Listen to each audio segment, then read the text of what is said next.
よしおです。今、始発を待っています。この朝の空気が気持ちよい。さて、今回は伊勢詣です。伊勢駅を降りてすぐの伊勢神宮外宮から行きたいと思います。伊勢参りの作法として外宮、内宮の順番にお参りをすると聞きました。さて、この伊勢神宮の特徴を説明しようと思ったのですが、とても難しい。歴史的人物が大きく関わっているわけでもなければ、有名建築家による装飾や様式があるわけでもありません。遠い昔のかやぶき屋根をずっと継承していますし、柱も塀も何も装飾なくただ置かれています。その理由を僕なりに考えてみたのですが、良い答えが思い浮かびません。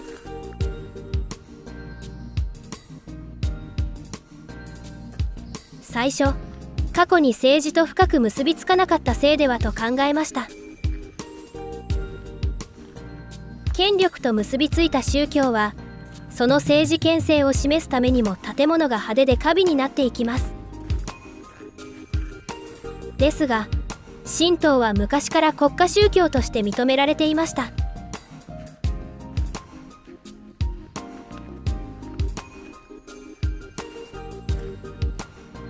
仏教と比較して考えると、仏教は他国から伝来してきた宗教ですが、神道は日本で独自発展した宗教です。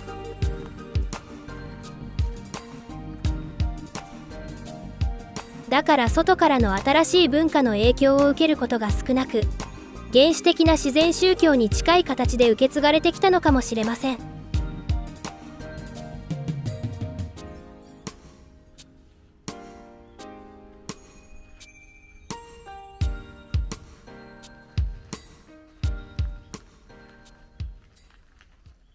神社で祀られている神様は日本神話に出てくるものが多いです。しかし、それぞれの神社のルーツを調べてみると、もともとは山や海や湖などの自然を祀っていたことがわかります。時には不遇に亡くなった貴族や武士を祀っているところもあります。戦から逃げてきた落ち武者を村人が殺したので、恨まれないように祀っているところもありますね。そのような古代信仰や土着信仰を包括して神社と定義しているだけなのかもしれません。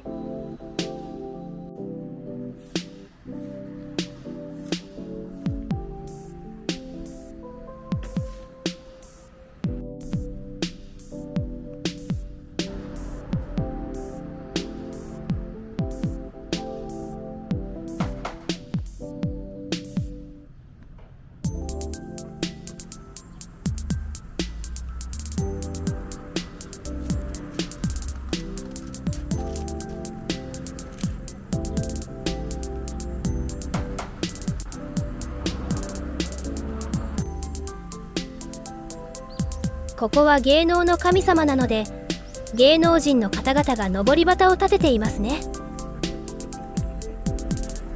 登り旗は神様が降りてくる目印になると言われています。明治神宮内宮にやってきました。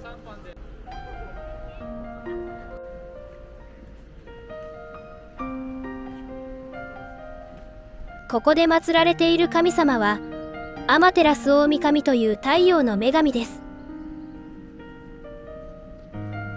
太陽に女性性をあまり感じないので、世界でも女神は珍しいのかもと調べてみたのですが、他の国にも太陽の女神はたくさんいました。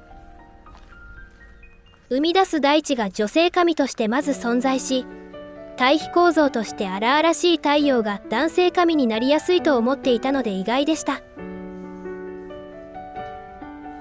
とても興味深いですね。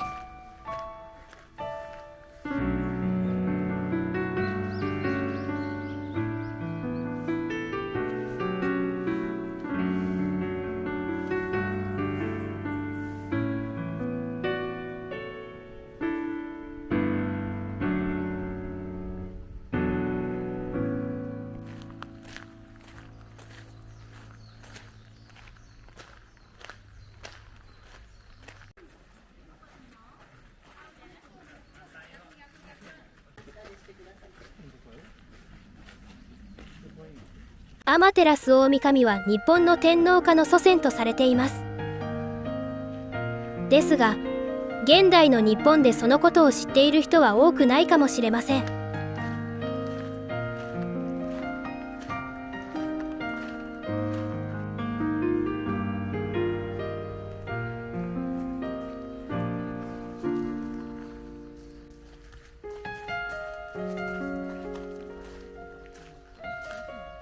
天照大神が女神になっている一説に、古代に女の子供や孫に権力移譲をするための理由付けにするために、天照大神を女神に仕立てたという話がありました。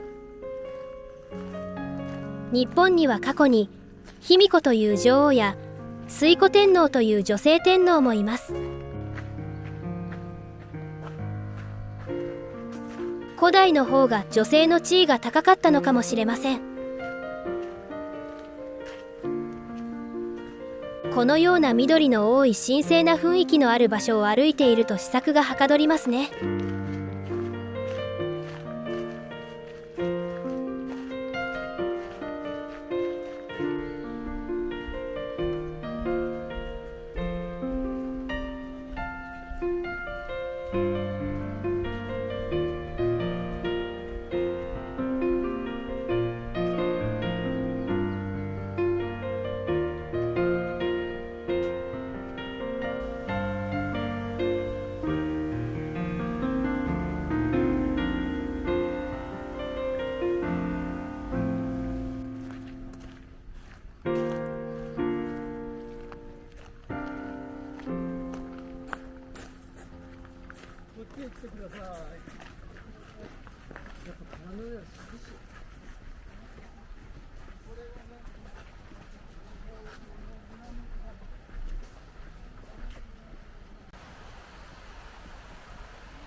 お祓町に来ました。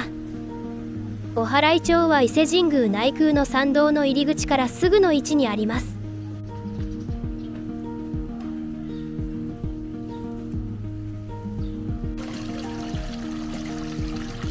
伝統的なお土産や飲食店、観光施設などが並んでいます。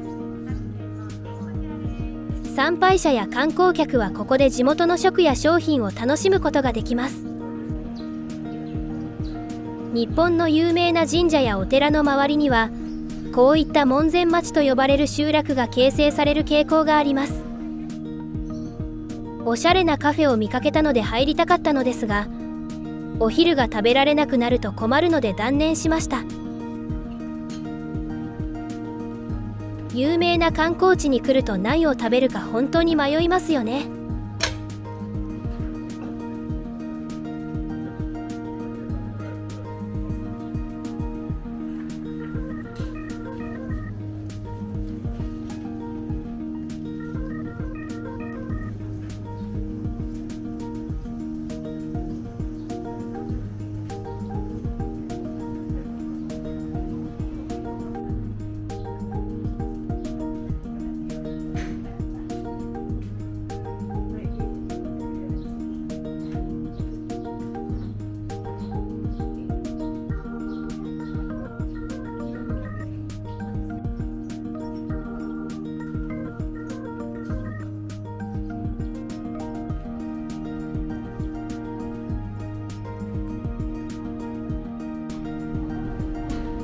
お昼は地元料理の定食にしました。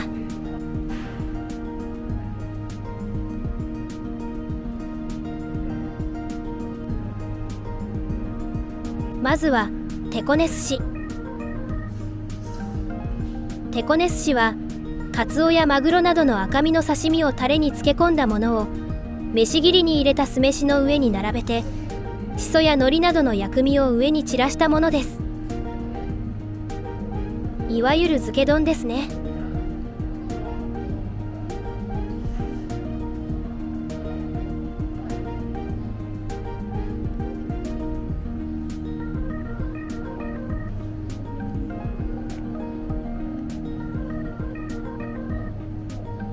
次に伊勢うどんです。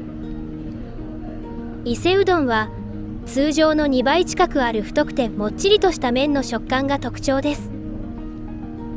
またつゆはたまり醤油をベースとし、見た目は非常に濃く塩辛いと誤解されがちですが、甘みが強くまろやかで、カツオなどの出汁が風味豊かに感じることができます。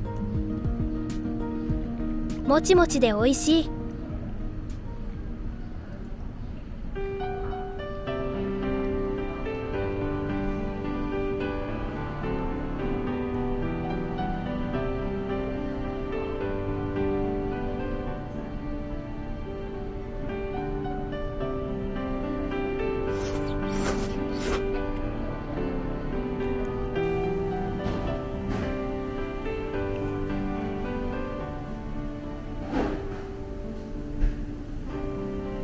今回はここまでです。次は伊勢二見を回ります。